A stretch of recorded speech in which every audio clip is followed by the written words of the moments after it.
ஓம் நமச்சிவாய.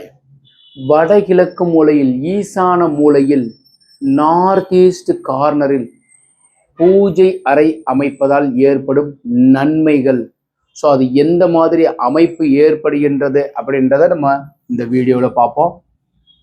So video skip பண்ணாமல் பாருங்கள். Subscribe செய்யாதவங்க subscribe செய்துட்டு பாருங்கள்.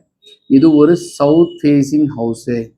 அப்போ சவுத் வெஸ்ட் கன்னி மூலையில் வெளியில் மாடிப்படி இங்கே கொடுத்துருக்கோன்னு வச்சுக்குவோம்.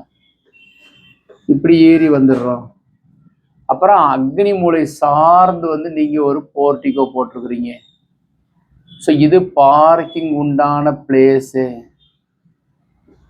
அப்புறம் இது ஹாலாக விட்டுருக்குறோம். ஸோ இதில் நீங்கள் வந்து பூஜா கொடுத்துருக்குறீங்க.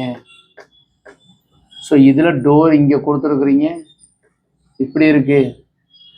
இதில் வந்து ஒரு பெட்ரூம் கொடுத்துருக்குறீங்க. இந்த பெட்ரூமுக்கு டாய்லெட்டு கொடுத்துருக்குறீங்க. இது கிச்சன் கம் டைனிங் கொடுத்துருக்குறோம் உதாரணத்திற்கு. அப்போ வைக்கும்போது நார்த் ஈஸ்டில் கிழக்க பார்த்து இங்கேயும் ஜன்னல் இங்கேயும் ஜன்னல் கொடுக்குறோம்.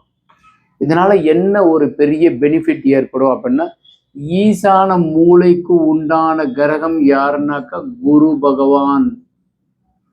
ஜாதகத்துல குரு ஆட்சியோ உச்சமோ குரு தசை நடந்து ஈசான மூலையில் பூஜை அறை அமைத்தால் எந்த விதமான ஒரு பொருள் கஷ்டமும் இல்லாமல் நலமாக இருக்கலாம்.